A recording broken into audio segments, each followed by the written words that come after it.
Boa noite a todos. Estamos informando aos seus seguidores que você iniciou um vídeo ao vivo. Hoje teremos o prazer imenso de uma live importantíssima, histórica, com duas autoridades da fonoaudiologia, a doutora Regina Freire, da PUC de São Paulo, e a doutoranda Juliana Mori. Eu vou fazer o convite para as duas entrarem na live. Como toujours, eu sempre em atraso, né, em retard, vou enviar convite para a Regina e para a Juliana para que elas possam entrar e a gente inicia a discussão de hoje. Que maravilha, isso aqui caiu.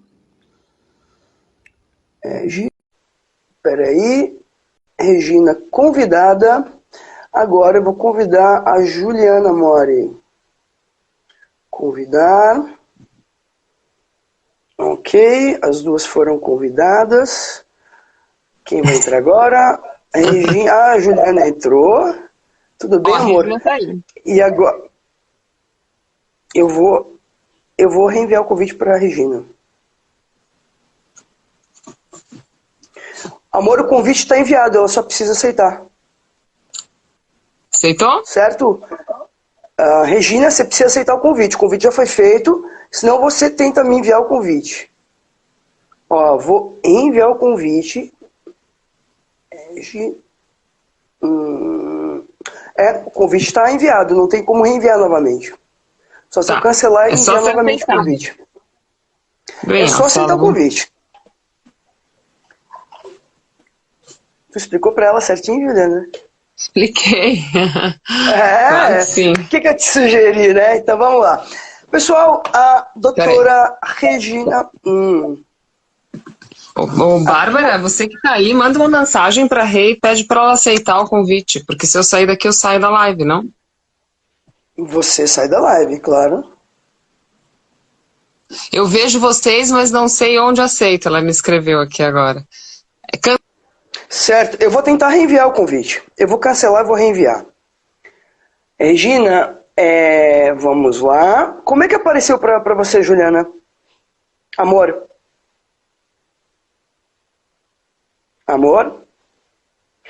Regina, amor, Regina, reenviei o convite para você. Pronto. Opa! Que bom que deu certo. Que prazer, Regina. Seja bem-vinda a essa live histórica importantíssima. Vocês estão me escutando bem? O áudio tá bom? Tá bom, eu estou escutando. Sim? Ok. Sim. Eu vou começar apresentando a Regina. A Regina Freire é professora titular da Faculdade de Ciências Humanas e da Saúde da PUC de São Paulo, Departamento de Teorias e Métodos em Fonoaudiologia e Fisioterapia, do Programa de Pós-Graduação em Comunicação Humana e Saúde, mestre em Linguística aplicada pela PUC de São Paulo, doutora em Psicologia da Educação pela PUC de São Paulo, pós-doutora em Psicologia Educacional pela USP. Muito obrigado por ter aceito o convite, Regina. E a Juliana Mori é pós-graduada em Psiquiatria Infantil pela Faculdade de Medicina da USP. Juliana, o teu vídeo, ele tá pausando, tá? Só para te avisar. Pós-graduada em Clínica Interdisciplinar da Primeira Infância, mestre e doutoranda em Fonoaudiologia pela PUC de São Paulo, integrante do Núcleo de Bebês de Risco do Departamento de Psiquiatria da Unifesp São Paulo, integrante da equipe Espaço de Fala, sócia fundadora do Haver Grupo Interdisciplinar. A Juliana saiu, vamos descobrir onde é que a Juliana anda, eu vou reenviar o convite para ela, Regina, porque a pergunta é para as duas. Vamos lá, Juliana Mori, caiu a conexão? Reenviando o convite para a Juliana, convite reenviado. Sabe que me chama de novo, ok, amor? A mala, amor, tá aparecendo a mala. Agora eu tô aqui. Não, tá uma maravilha. Eu tô na sala, ela tá no quarto, então tá bom. Vamos lá. O título da live de hoje, e eu gostaria de ler o argumento. Tudo bom, Rê? Deu certo aí? Deu certo. Ah, vocês se apresentaram, eu caí e voltei. Porque Eu queria falar um pouquinho de por que eu chamei a Rê, mas acho que lê primeiro o negócio, depois eu conto. não, você pode falar. Enquanto isso eu acho aqui o argumento. Por favor. Tá. Não, eu acho que fui eu que tive a ideia de chamar a Regina, ela é minha orientadora do doutorado, a gente já se conhece há muitos anos, né, Rê? E eu acho, a Rê é uma dinossauro da fono, né, na verdade, ela participou dos primórdios da fonoaudiologia, no nascimento da fonoaudiologia, ela estava ali, sabe contar até as entrelinhas, o que aconteceu, quem ligou para quem. E eu sou muito, muito grata, na verdade, de ter podido acompanhar e ainda acompanho a Rê no percurso dela, porque saber da história da fonoaudiologia eu acho algo essencial para quem trabalha, para quem é fonoaudiólogo, para quem trabalha com os fonos, porque justamente sabendo da história a gente consegue saber de onde a gente veio, para onde a gente vai e o que a gente está fazendo com tudo isso, né? Então acho que falta aos fonoaudiólogos saber um pouco dessa história, eles se alinhavam, e para quem também trabalha com fonoaudiólogo, né? Porque fica um ruído de comunicação, digamos assim, para quem não sabe dessa história e para quem não está dentro dela. Então acho que a Rê é um presente, acho que poder escutar a Regina, eu sempre levo a Rê para onde eu posso levar, e queria que ela é quem abriu a porta para que a gente pudesse falar, né? Eu acho que a gente que é mais novo aparece mais, fala em um monte de lugar, mas as portas foram abertas pela Rê e pelas colegas dela, né? Que a gente tem. Pode falar o argumento. Ok. O título da live de hoje é Fonoaudiologia entre a medicina e a psicanálise. O argumento escrito pelas convidadas, vou começar a lê-lo. O que é a fonoaudiologia? Qual o seu objeto e o seu campo? Quando reconhecer em uma fala qualquer que a mesma remete a um sujeito que pede um atendimento específico, o fonoaudiólogo é o profissional cuja formação lhe permite avaliar falantes e não falantes com sintomas da linguagem oral e escrita, e que, a partir de sua formação teórico-clínica, fundamentará a escolha de seus métodos e procedimentos. Ao longo de sua história, a fonoaudiologia tem dialogado com diferentes ciências que a inspiraram na formação de suas bases. No entanto, nos parece crucial reconhecer que não há uma única fonoaudiologia, ou seja, há diferentes maneiras de conceber e tratar o mesmo sintoma dentro do próprio campo. Isto não são consequências quando não há clareza dos compromissos teórico-clínicos assumidos tanto pelo fonoaudiólogo quanto pelos demais profissionais que trabalham em equipe com a fonoaudiologia. Nosso propósito nessa conversa é esclarecer do que se trata nessa diferença, suas consequências para o raciocínio clínico e de que maneira ela incide sobre os procedimentos da clínica, entrevista, avaliação e intervenção. Regina, começo com uma pergunta para você.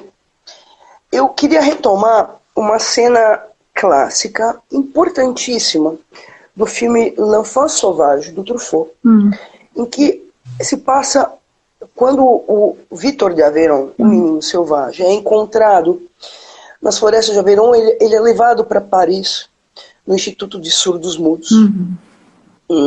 E tem uma cena muito importante que se passa entre o Jean Itard, que era discípulo do Pinel, em que, ao ler a descrição dos camponeses, Regina, que conhecia o Victor, algo chama atenção. Ele não escutava as pessoas, mas escutava, por exemplo, quando uma noz ou uma semente caía no chão. Nesse momento do diálogo entre o Itard e o seu mestre, se coloca uma pergunta. Não é? Primeiro que não vem uma pergunta porque ele não fala, vem já uma resposta que é muito próxima de hoje. Primeiro que o diagnóstico da época era o diagnóstico de retardamento mental. Então, ou idiotia. Aí o Pinel diz, ele foi abandonado porque era retardado, e o Itard diz assim, não, ele se tornou retardado porque foi abandonado. Essa cena chama atenção porque o diagnóstico, ele aparece como uma tentativa de dar nome para essa ausência de fala e essa seletividade na escuta, o que me parece que não mudou muito nos dias de hoje. Então, queria discutir um pouco, Regina, porque essa é uma cena clássica de 1794. Né, quando ele é encontrado, né? Mas assim, fala um pouco da história da fonoaudiologia e como é que ela vem tratando com essas questões, relembrando um pouco a explosão de diagnósticos de TEA nos dias atuais. Com você. Bom, primeiro queria cumprimentar as minhas duas anfitriãs, né? Michele, né? Muito prazer, estou te conhecendo hoje. Prazer. Né? E agradeço o convite, a disponibilidade, o espaço, né? E o convite da Ju, né? Para que eu estivesse aqui, a gente tem um contato muito próximo. Primeiro, né? Lá atrás no mestrado, depois ficamos amigas e agora no doutorado, com as questões que nos incomodam aí com relação à fonoaudiologia, ao campo, à terapêutica, enfim, as questões que atravessam um campo de conhecimento. Não sei se eu peguei toda a sua fala aí sobre, né, o enfant d'Aveyron, né, quer dizer, o menino sauvage d'Aveyron, né, mas enfim, eu vou tentar pegar algumas coisas que me recordo da sua pergunta. Não, mas assim, eu sou um fio muito básico. Tá. Por exemplo, hoje, a criança não fala diagnóstico de autismo. Na época, o menino não falava diagnóstico de retardamento mental. Me parece que a coisa não mudou muito nesse sentido. Tá. Me chamou a atenção aquele detalhe que você conta, que, né, o Pinel achou que o menino era surdo, e o Ittar disse que ele não é surdo, e que ele não respondia às vozes, mas respondia ao barulho da noz caindo no chão. Né? Então, acho que eu olharia aí já uma pista para um diagnóstico, ou seja, um olhar de observação, não sei qual dos dois que falou sobre o ruído da noz, mas assim, já um olhar do investigador que tem, que está interessado na questão da linguagem, do simbólico, do significante, ao reconhecer ali que o outro, né, o outro no sentido de grande outro, não havia entrado na vida do Ittar. Desculpe, do Victor de Aveyron. Né? Então, o que era importante para ele era o barulho da noz, porque a noz provavelmente tinha a ver com a subsistência dele na floresta, como ele faria, onde ele encontraria alimento ou qualquer coisa assim. E a voz do humano não faz sentido nenhum para ele, já que ele foi abandonado, provavelmente por volta dos 2 anos de idade, e mal tinha entrado, né, na linguagem nessa época. Né? Então, isso faz uma diferença em toda a constituição dele. A gente, quem viu o filme, sabe como é que ele reage às tentativas de educação, né, que o Ittar faz. Mas eu acho que assim, o importante, talvez, daquilo que você questiona, que você traz aqui, é a gente poder observar como se dá essa relação dessa criança com o outro. Por exemplo, quando a gente pensa num diagnóstico um pouco apressado, né, com relação ao autismo, ou mesmo a outras doenças, né, às vezes esse diagnóstico apressado vem a partir de evidências. Né, e as evidências... Agora... Fala. Não, eu só ia dizer que as evidências... Tem uma passagem importante do filme que eu queria relembrar. Com quem ele faz laço... Não é com o Ittar, porque o Ittar está preocupado com a aquisição da fala. É com a Madame Guérin. Isso, que era quem cuidava dele. Que era quem cuidava dele e tratava ele como um sujeito. Isso, exatamente. E não o forçava a nada, né? Porque o Ittar era autoritário, enfim, ele tinha um outro posicionamento, e ela, né, cuidava dele, tratava dele bem, trazia aquilo que ele queria comer. O Ittar queria fazer, né, uma coisa que a gente foi chamar mais tarde de condicionamento operante, né? Porque é aquela coisa de punir e de reforçar alguns comportamentos, né, do Victor, esperando que com isso, na realidade, ele aprendesse a falar. Eu acho que aí tem uma questão importante, que é a fantasia, né, a ideia de que falar se aprende. Né? Então, acho que uma coisa importante é entender que a linguagem não é aprendida. Né? A linguagem não é adquirida, ela não é aprendida, ela não é desenvolvida, mas, na realidade, o sujeito é capturado pela linguagem. né? A linguagem ela é de uma ordem autônoma, com leis de funcionamento interno e bastante complexa. Então, se a gente fosse aprendê-la, não aprenderíamos nunca, né? Agora, Regina, eu queria só fazer um adendo, uma pergunta histórica, tá? A modernidade nasce, né, o primeiro tratado de anatomia da modernidade é do Andrea Vesalius, chamado De Humani Corporis Fabrica, em que ali o humano é entendido como uma fábrica, inspirado pelo ideal dos ideais mecanicistas do século XVI. De que maneira, porque vejam, o título da live de hoje é a fonoaudiologia, intermedicina e a psicanálise. Quase como a fonoaudiologia entre o modelo biomédico, que vai introduzir uma explicação biológica e mecânica sobre as problemáticas dos entraves da constituição do sujeito, e a psicanálise. Eu queria escutar um pouquinho vocês duas, um pouco, assim, eu acho que é super importante, Rê, esse fio histórico de constituição da fonoaudiologia, e por que, por exemplo, tem alguns fonoaudiólogos que trabalham em uma vertente super tecnicista, que não levam em conta o sujeito, e tem fonoaudiólogos, como por exemplo a dona Juliana Mori, que são clínicos que estão interessados no sujeito, e não na questão instrumental, por exemplo. Queria escutar um pouquinho nas duas, tá? Mas eu acho que retomar um pouco esse fio histórico é importante, ainda mais uma autoridade como a Regina, né, Regina? Imagina. Na realidade, Michele, a fonoaudiologia, tanto no Brasil como no resto do mundo, no Brasil ela nasce muito tarde, porque ela nasce na década de 60, e no resto do mundo você já tem os primórdios, né, de uma fonoaudiologia, de uma terapia a partir do som, na década de 20. Tá? Então, assim, antes da Segunda Guerra, né? E depois, assim, com a Segunda Guerra, as coisas foram atrapalhadas no meio do caminho e tal, mas ela já existia há muito tempo. Agora, é interessante porque ela aparece num campo triplo, que eu ainda não consegui entender bem o que acontece, né, historicamente nisso, porque eles colocam os primeiros pesquisadores da fonoaudiologia na América do Sul, porque, deixa eu fazer um parênteses, a fonoaudiologia, na realidade, ela só existe com esse nome na América Latina, principalmente na Argentina, no Brasil, e alguns cursos de mestrado ou de especialização que existem na América Latina, né? Tem curso de fonoaudiologia no Chile, mas não tem no Peru, não tem na Colômbia, lá só tem especialização. Não existe o curso de fonoaudiologia. E a palavra fonoaudiologia só existe na América Latina, tá? Porque, assim, no resto do mundo, você tem dois campos profissionais distintos. Um campo que é o campo que a gente pode chamar de logopedia, logoterapia, terapia da fala, terapia da palavra, ortofonia, tá? Ortofonia. Né? O Speech Language Therapy. Né? E do outro lado você tem a audiologia.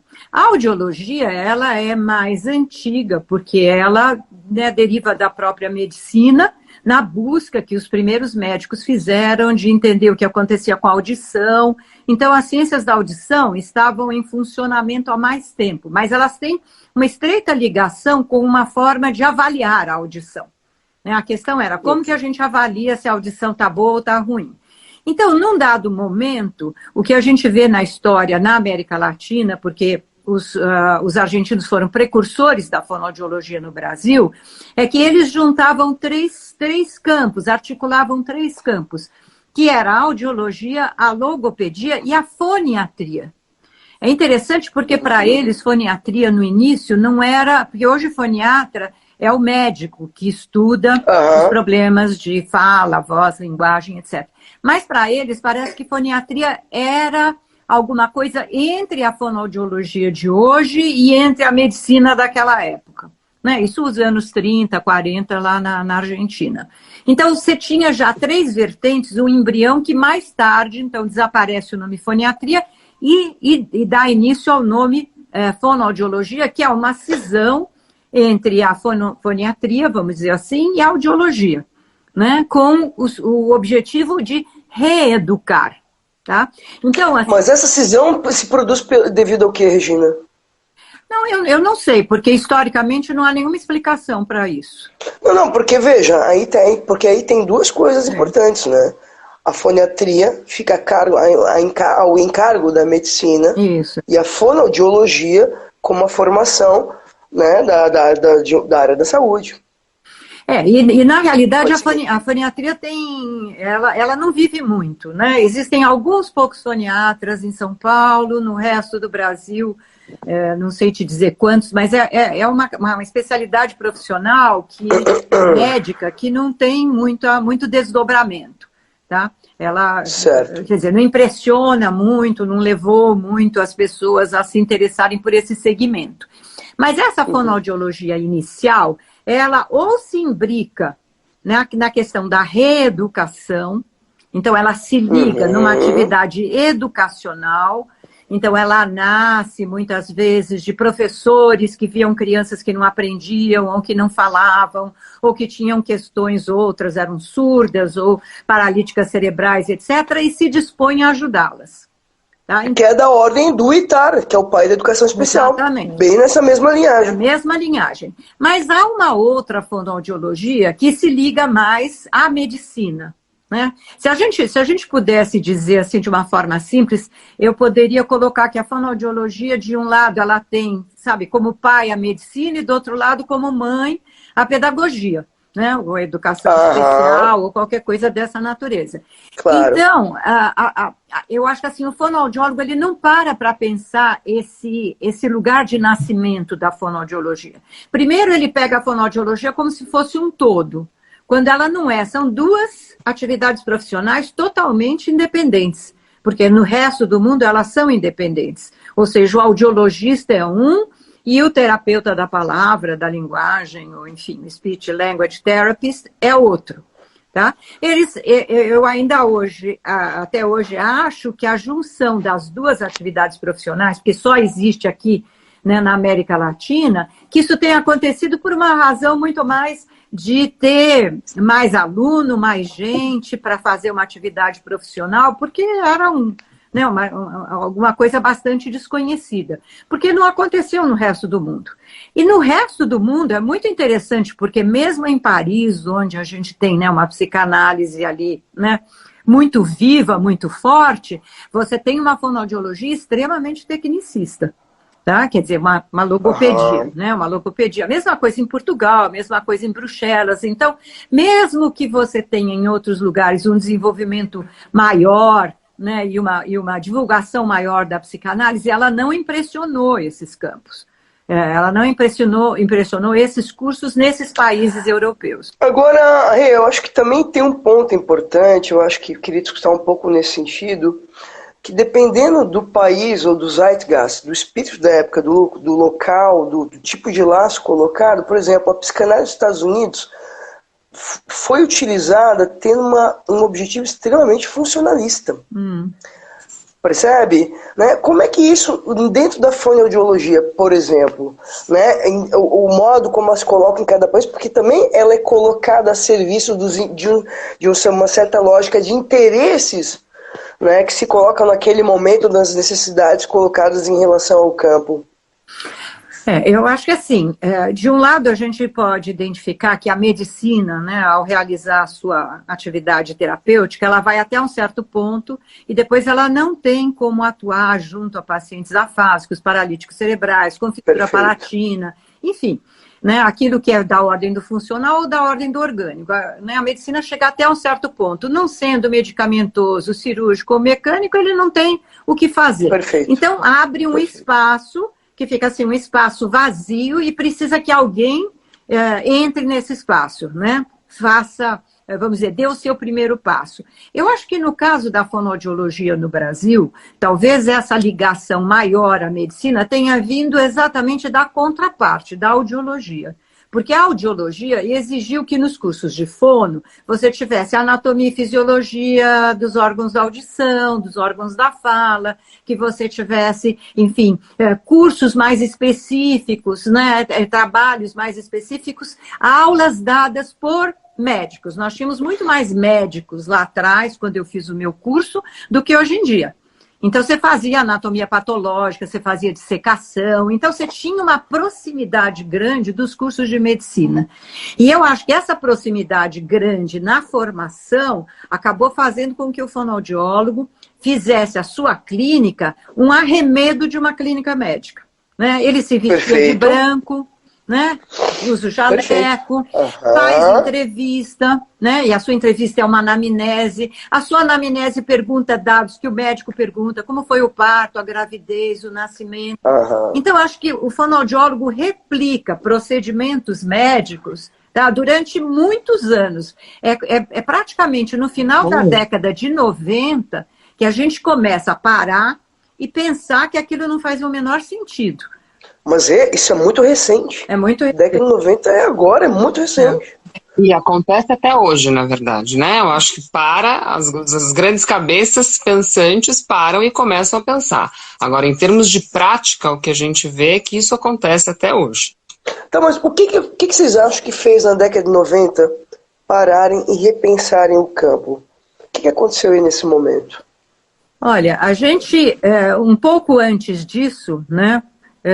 Vamos dizer, deixa eu pensar bastante antes disso, vamos dizer, acho. A gente tem uma relação grande com a Cláudia Lemos, que é a responsável por uma abordagem, ou pela abordagem que traz a linguística para dentro do curso de fonoaudiologia de uma forma diferente, né? E até eu conto para o pessoal que eu fiz no meu curso de fono, tinha um linguista que ele não sabia por que ele estava lá. Então, durante o curso todo, ele nos fez ler as Vidas Secas e analisar os diálogos dos personagens de Vidas Secas. Então, é claro que ele não tinha noção de para que servia a linguística na fonoaudiologia. E também, assim, no nosso curso, né, a Ju sabe bem disso, as disciplinas que vêm da linguística hoje quase todas são dadas por fonoaudiólogos. Por exemplo, eu dou aula de aquisição de linguagem desde que a Cláudia Lemos saiu da PUC de São Paulo e foi para a Unicamp, que foi na década de 70. Né? Então, também o fato de você ter professores que sejam fonoaudiólogos e que conheçam linguística é diferente de você ter linguistas que se interessam pela fonoaudiologia e vão dar aula num curso de fono. Porque eles não conhecem o objeto, não conhecem o funcionamento desse objeto, os interesses, quais são os procedimentos. Então, eles dão uma disciplina teórica. Tá? E a disciplina...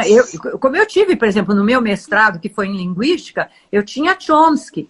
Quer dizer, você tinha que fazer a árvore, fazer gramática transformacional, que isso não serve para nada quando a gente está pensando as questões próprias de uma clínica, né, de estudos de linguagem, de fala, de escrita, de voz, né?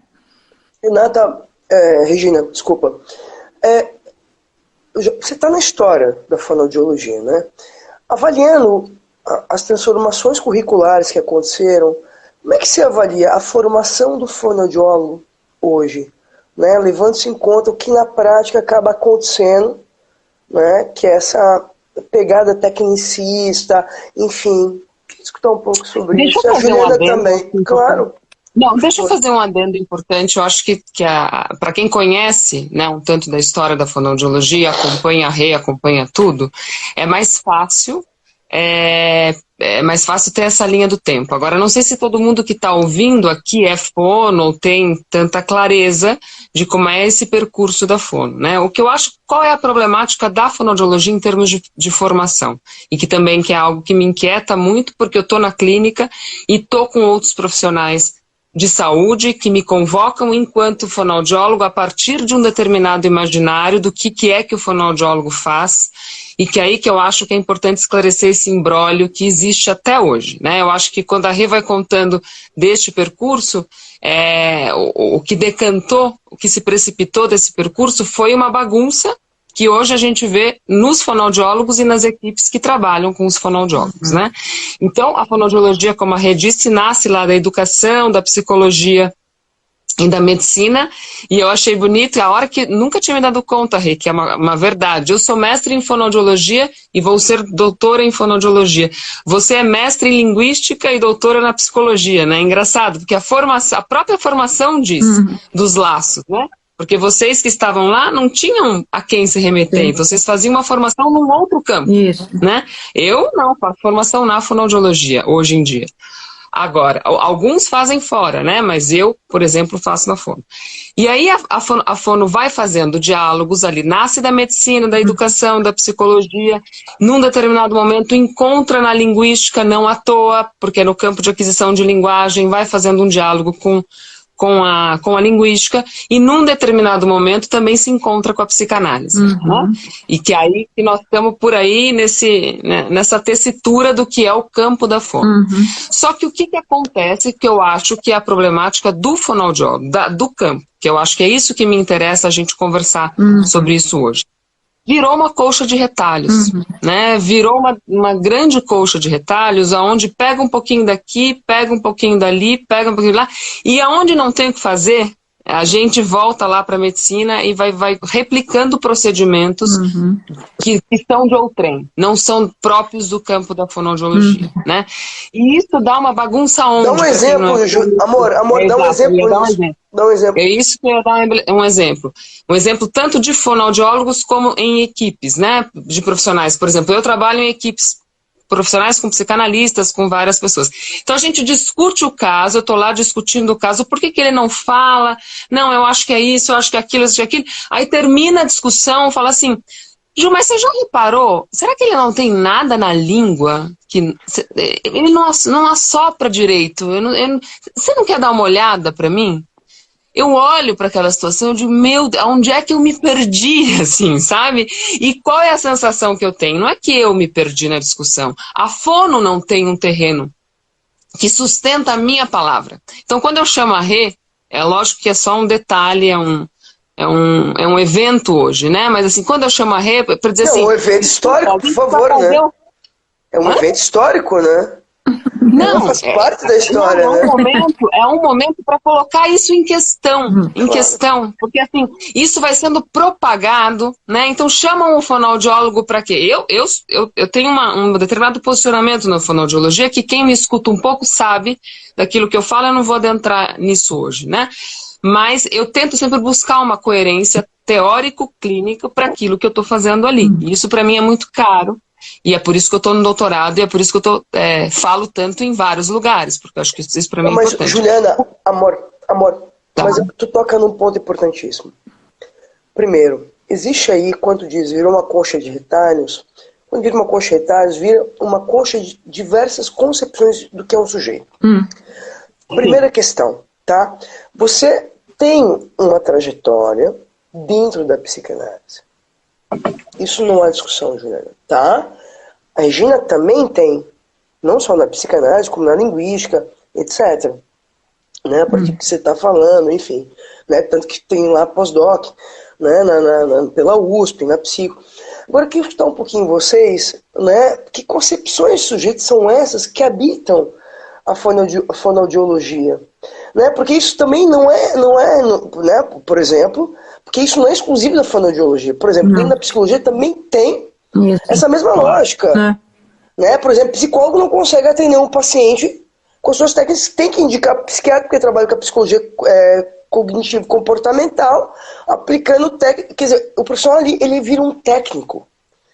Onde o que vale ali é a teoria e ele é um aplicador da técnica. E nesse sentido, se o poder está na técnica, a potência está na técnica, qualquer um pode aplicar. Isso. Por isso que a gente tem, por exemplo, a aba, o cacete A4, que vários profissionais aplicam, percebe? Queria escutar um pouco vocês sobre isso. Agora, assim. só uma coisa Segue, importante por favor. Que eu pedir para a Rê falar. Não, eu queria pedir para a Rê pontuar, que é uma coisa super importante falar, que assim, às vezes o que acaba acontecendo também com os fonoaudiólogos é que acham que trabalham com uma determinada concepção de sujeito de linguagem, mas na hora da prática, da técnica em si, do procedimento que é utilizado na clínica, da maneira como ele concebe o paciente, faz uma reviravolta e faz uma outra coisa. Não há uma coerência na prática clínica fonoaudiológica e que deixa a gente em maus lençóis. Porque deixa a gente em maus lençóis, porque é isso, a gente discute... As fonos estão aqui dizendo, comentando, eu concordo plenamente, o pessoal está botando ali no chat.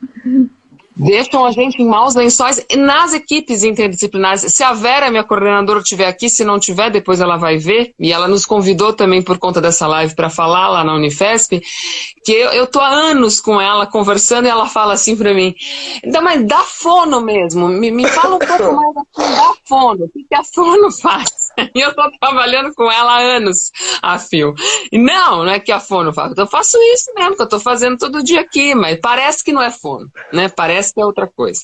Então, especificar a concepção de sujeito e de linguagem, que eu acho que é importante, que não dá para ser uma na teoria e outra na prática, né? Não dá para ser uma, porque linguagem é ali, relação inconsciente, e aí fala, e toma a linguagem como um instrumento, toma a fala como um instrumento. Aprender a linguagem, vou aprender a linguagem.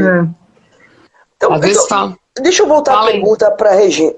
Regina, que momento que a fonoaudiologia encontra a psicanálise e que começa de alguma maneira a se construir um outro olhar sobre o sujeito dentro da fonoaudiologia? Com você a palavra, por gentileza.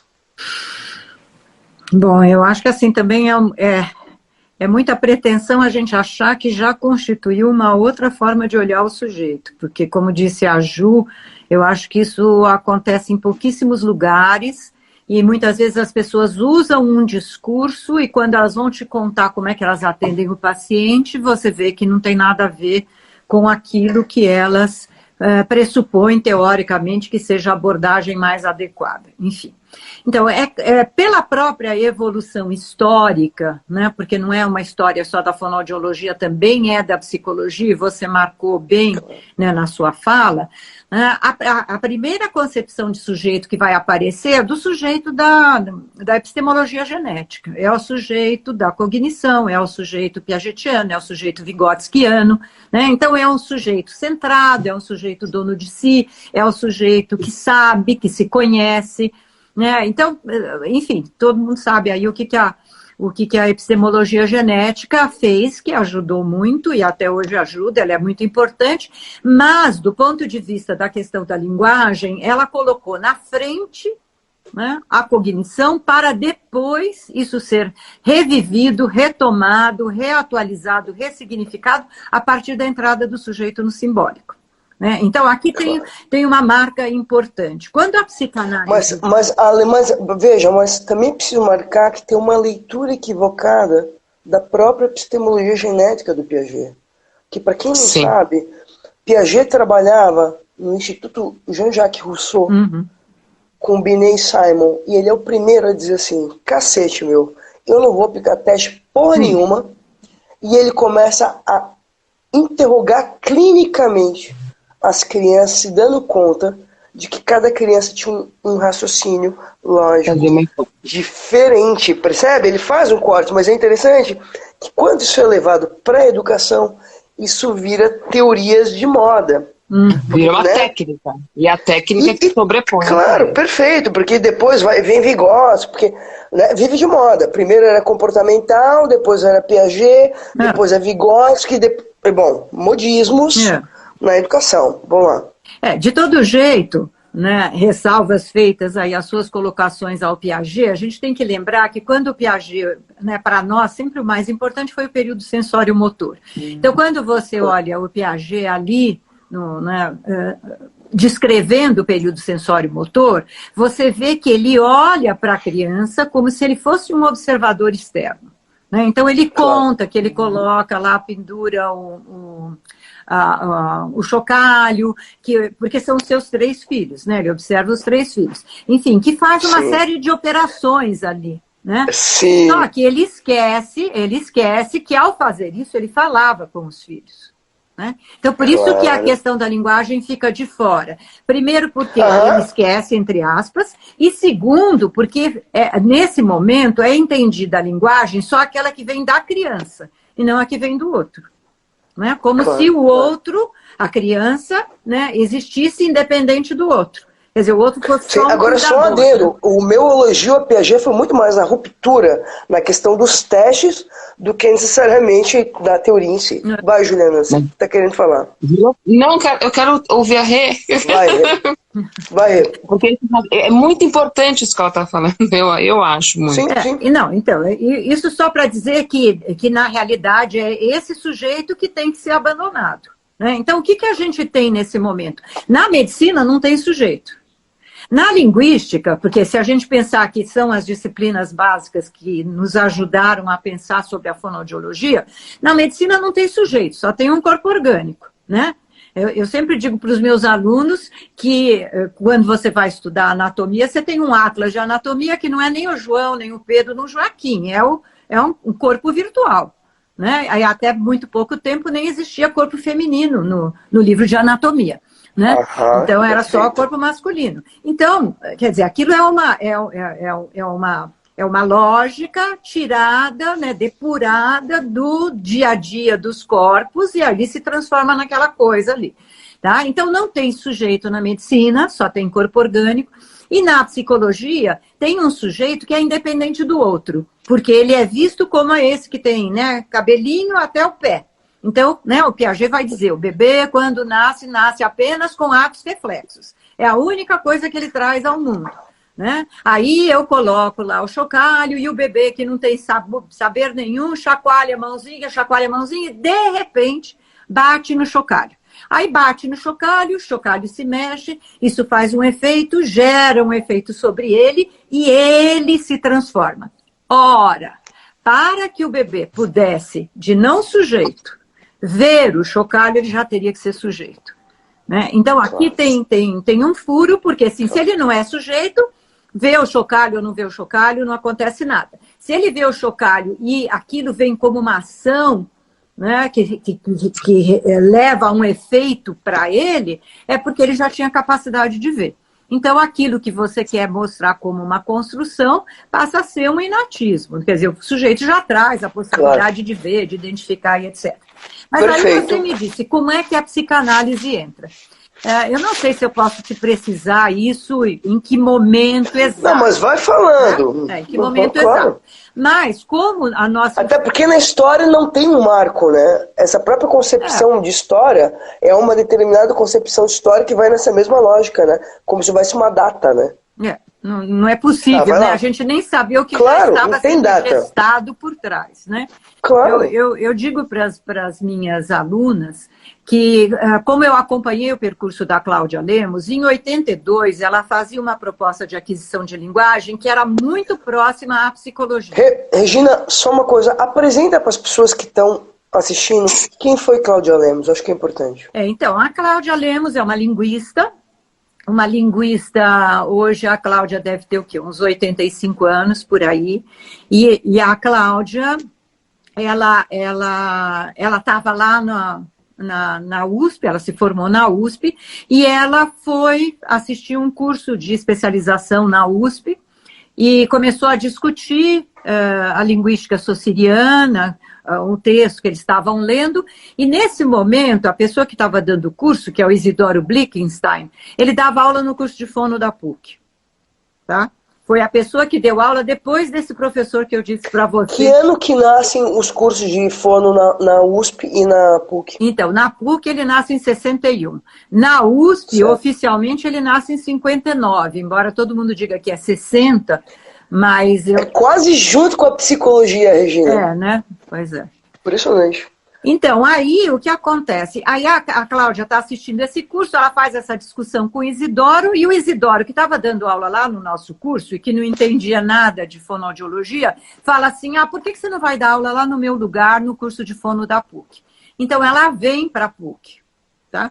E ela vem para a PUC, aí tem uma história comprida que eu vou pular, porque senão a gente não sai disso, mas por volta de 74, 75, ela vai para a Inglaterra para fazer o doutorado. E o doutorado dela se aproxima muito das ideias da psicologia do momento, porque ela era colega do Brunner, do Jerome Brunner, que é um psicólogo inglês, né? Ela fez o seu trabalho com o Lyons, que era um semioticista, né? Então, com isso, ela volta para o Brasil né, sem resolver as suas questões, e começa a escrever os seus primeiros trabalhos em aquisição de linguagem, que ela resolve fundar aqui, ela é convidada para ir para a Unicamp, e ela funda uma linha de trabalho em aquisição de linguagem. Tá? Isso é 82. Já tinha trabalhos na área? Já tinha alguns trabalhos que começam no Sul, tá? Então já tinha alguns trabalhos sobre aquisição, mas dentro de uma linguística descritiva, né? Que pegava a fala da criança e descrevia. O que a criança fala? Ah, ela fala mamãe, bebê. Ah, isso é nome, é verbo, é isso, aquilo. Era descritiva. E ela não entende essa. Não é que ela não entende, ela trabalhava com dados e ela dizia assim, observando os dados de fala de criança com a mãe, tá? Eu entendi que a fala da criança, a princípio, é indeterminada. Então, se a fala da criança é indeterminada, ela não pode ser categorizada. Tá? Então, esse é o primeiro, vamos dizer, equívoco, né, teórico que ela identifica e bate o pé em cima, né, porque ninguém pensava nisso. Porque a fala da criança era evidência. Né, era transparente, tal como o corpo para o médico, tal como, né, as respostas do Piaget para os pesquisadores. Ou seja, pensando em Watson, em Skinner também, tudo que era visível era evidência de algo que acontecia em outro plano. Claro, tá? Perfeito. Então, a criança falava bola, ela fala bola. Então, ela tem sujeito, feminino, singular, plural e etc. E ela, analisando os dados, ela identifica que a fala da criança é indeterminada. Tá? Então, ela afirma, a fala da criança é indeterminada. Então, não dá para pegar gramática de adulto e usar para descrever a fala infantil. Por quê? Porque a gramática do adulto é para descrever a fala do adulto. E a criança responde de outra maneira. Agora, você toca num ponto importante, Regina. Porque a ideia de poder descobrir como funciona uma criança também tinha a ver com uma certa lógica que eu lembrei agora do Watson. Ele diz assim, me dê uma criança na mão que eu faço dela quem eu quiser. Que era essa ideia de tentar prever quem é o sujeito que vai se produzir, ou o adulto que vai sair dali, que servia uma certa lógica, enfim, da época. Pode seguir. Então, aí ela, de 82, isso foi em 82 que ela escreve esse trabalho. De 82 até 92, em 92 ela tem uma aproximação grande, vamos dizer, à própria linguística. Porque em 82 a aproximação dela era muito mais a psicologia. Porque quem estudava o comportamento infantil era a psicologia, não era a linguística. A linguística só tinha interesse na linguagem do adulto, para descrever as várias línguas, as diferenças, etc. Tá? Ela não tinha interesse em aquisição. Então, quando o interesse por aquisição começa, quando o Chomsky, que é um cara que está vivo até hoje, que é super importante, tá, o Noam Chomsky, que é do MIT, quando ele diz que a linguagem era tão complexa que ela nunca poderia ser adquirida como tentou provar o Skinner, o Watson, etc. Que ela era tão complexa que o sujeito nasceria com um mecanismo que ele chamou de Language Acquisition Device, quer dizer, um mecanismo de aquisição de linguagem, e que ela seria, então, inata, biológica. E na medida que a criança amadurecesse, como qualquer crescimento, ela passaria a falar, porque ele achava que era muito complexa. Você vê que você tem, de um lado, a ideia de que você pode aprender a linguagem, que é o que vem de Skinner, e do outro, que é, né, um comportamentalista, um behaviorista, e do outro lado, o inatista que vai dizer, não, a linguagem é muito complexa, não pode ser aprendida. Regina, vou te fazer um adendo. Página 371 do livro História Social da Criança e da Família. Sim, eu sei. Felipe Herrier tem duas frases importantes. Tentava-se penetrar na mentalidade das crianças para tentar adaptar a seu nível os métodos de educação. Uma frase. Segunda frase, nesse mesmo capítulo, as crianças são plantas jovens que precisam ser regadas e nutridas para ter um crescimento adequado. Tu percebe que não é nada novo as proposições que parecem ser tão inovadoras? E por isso que, né, as crianças entravam no jardim da infância, né? É o jardim, porque... Claro! As e plantas, o professor era o regador. Exatamente. Mas, enfim, então, quer dizer, no meio dessa polêmica, a Cláudia está aí, ela conhece muito a linguística e tal, e ela está observando dados de crianças, porque também tem que lembrar que não era todo mundo que recolhia dado, porque a coleta de dados é um trabalho difícil. Porque você tem que acompanhar a mãe e a criança fica doente, agora é hora de comer, agora é hora do banho. Então, tinha um trabalho do pesquisador que é um trabalho muito delicado e que era feito ali nessa coleta de dados. E aí ela se debruçava sobre os dados e ela começou a ver que aquilo que inicialmente ela tinha elaborado, que era uma relação mais próxima à psicologia, 10 anos depois, ela vai se reaproximar, né, da própria linguística. E ela se reaproxima por um caminho torto, porque ela se reaproxima a partir do Jacobson, e a partir do Jacobson que, né, entrou no seminário do Lacan e levou a ideia de processos metafóricos e metonímicos para Lacan e fez com que o Lacan também revisse Saussure e fizesse lá, né, uma releitura da proposta do algoritmo saussuriano. Então, ela faz toda essa volta e se reaproxima, então, do que a gente chama de estruturalismo europeu, que é o Saussure e o Jacobson. Tá? Então, agora, como isso foi feito via Lacan, né, traz junto a questão do sujeito. E aí um outro sujeito que não é o sujeito psicológico, né? Mas isso eu estou me coçando aqui porque eu queria relembrar um pouco que, na verdade, o encontro com o estruturalismo se dá primeiro a partir de Lévi-Strauss. Lévi-Strauss, é. Né? E é interessante porque o que ele vai pensar ali de Lévi-Strauss na década de 50? Né? Justamente o conceito de função simbólica. Que é o que depois vai dar em Aca de uma certa imaginarização dos conceitos de função materna e paterna.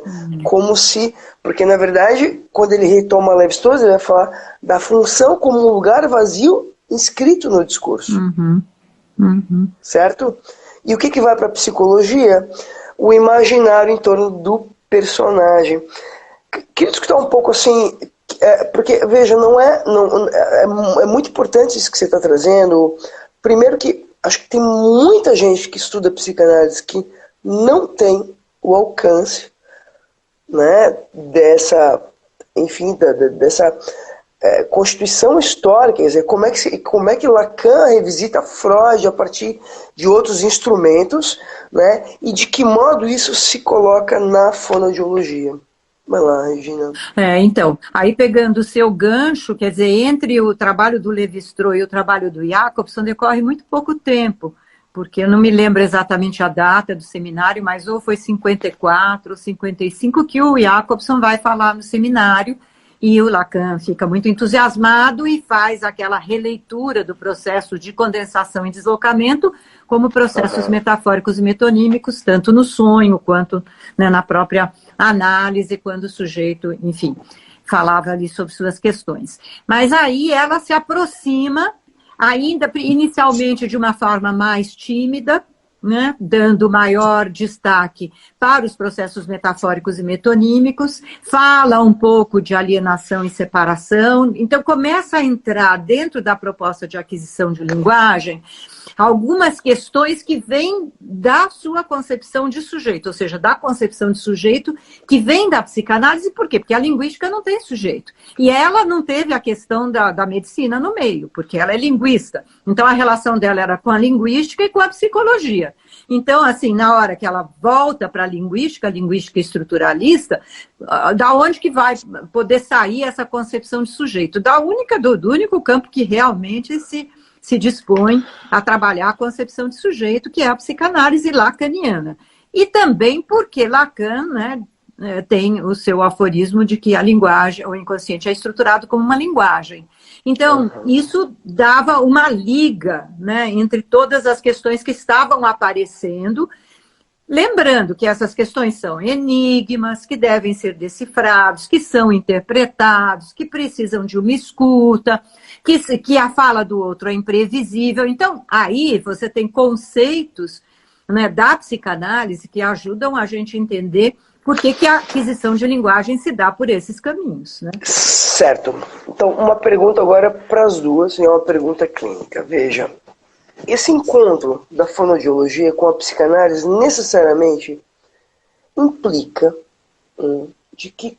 Eu estou lembrando do livro do Lacan, de 49, né, chamado O Mito Individual Neurótico. Ali já estava colocado. Porque, veja, no texto 38, o Lacan fala em imago. Não aparece função. Mas em 49, já no mito individual, ali já está dado o encontro dele, discurso de Roma e função e campo, com a lógica estruturalista. Gina, isso não é sem efeitos para a própria prática clínica da fonologia, porque quando alguém conta uma história, conta a história do seu fantasma. É uma história fantasmática, certo? Ou seja, quando os pais vêm falar da sua queixa sobre a criança, ou das suas preocupações, eles estão falando do seu fantasma, não é da criança. Fato, não é da criança. Né? Então, acho que aí tem algo importante, porque não se trata só de ver a criança, mas também de escutar um pouco o que se passa no encontro desse outro com a própria criança. E nesse sentido, por isso que uma das condições sine qua non, né, para alguém, por exemplo, se tornar um psicanalista, e nisso eu admiro muitíssimo a Juliana, porque a Juliana faz análise, tem formação, não sei o quê, mas ela segue, diferentemente do que fizeram muitos fonoaudiólogos, se nomeando fonoaudióloga. Ela não se nomeia psicanalista. Que tem uma porrada de gente, médico, psicólogo, que vira todo mundo psicanalista, né? E aí, imaginou, Regina, se todos os fones virarem psicanalista, vai sumir a fonoaudiologia, né? Mas assim, eu queria escutar um pouquinho vocês, né, nesse sentido, as incidências na clínica, porque muitas vezes, né, e aí eu tenho uma curiosidade pessoal. Veja, eu me analiso desde os 17 para 18 anos, e eu amo me analisar e nunca parei, já estou na quase quinta análise. Eu fico aqui me perguntando, e me parece que a análise do clínico, a análise pessoal do clínico, ela é decisiva na condução da terapêutica dos seus casos. Agora veja, isso é algo que na formação de um psicanalista está colocado. Como é que é isso?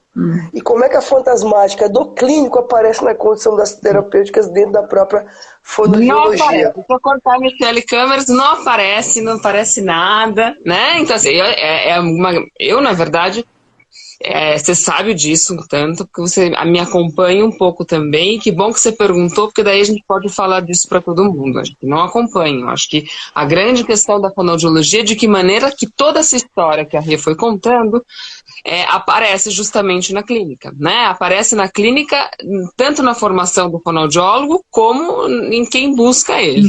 E isso que você perguntou, vou começar pelo fim. Eu tinha outras coisas para falar, mas é algo para mim da ordem do absurdo. Hoje eu vou falar o que eu penso, que a Rê já sabe, a Michelle já sabe. É da ordem do absurdo a formação, você formar clínicos para trabalhar com gente, com tudo isso que nós estamos falando, e que prescinde de uma análise, prescinde da pessoa se questionar sobre a posição dela, que posição que ela tem, porque na verdade, se a gente está falando isso, a gente está formando técnicos, fábrica de salsicha, pode ser qualquer um, que a gente pega uma técnica, bota ali e faz, né? Se a gente acha que a gente não precisa se questionar a respeito da nossa posição, e que nossa posição é indiferente na hora da condução de uma clínica, a gente não precisa, a gente está formando técnica, eu posso aprender no livro e tentar aplicar. O que, na verdade, é isso que acontece. Porque a gente tem 3, 4 anos de aulas na fonoaudiologia, tem aí uma diferença de uma faculdade para outra, mas tem um tempo de aula. Tá tudo bem, amor? Tudo bem? Esse frio, esse tempo maluco aí. A gente tem 4, 5 anos de aula, eu falo isso por experiência própria. falo da minha história, 3, 4 anos de aula, depois no quinto, no quarto, nós vamos atender paciente. O que nós fazemos com eles? Nada. Fica todo mundo desesperado, querendo procurar nos livros algo que dê conta daquilo que acontece na relação terapeuta-paciente. A gente passa longe na nossa formação de se questionar. Eu tenho algumas faculdades que sim, eu vou dizer daquela que eu frequento, que é a PUC, que faz um esforço nessa direção e que eu acho super importante. Por sinal, eu queria anunciar publicamente que eu convidei a Juliana Mori para falar com a Regina e com as principais fono da área para montar uma pós nessa área pelo Hospital Santa Catarina. Verdade, porque eu acho que é importante. Eu acho que é importante, tá? Só para anunciar, o convite está feito, pessoal. Depois eu conto o que deu aí do convite. Vai. Mas o que eu acho que é importante, então, e aí a gente, na hora que a gente vai ao encontro do paciente, certamente tem um buraco ali, um buraco entre aquilo que a gente aprendeu e aquilo que de fato acontece. E o que acontece é que tem milhares de fonos desesperadas indo buscar mais pós-graduação, um monte de pós-graduação que você está falando aí que vai formar, estou falando mal disso mesmo, e vai procurar em mais pós-graduação um saber que não se trata, que não é disso que se trata, né?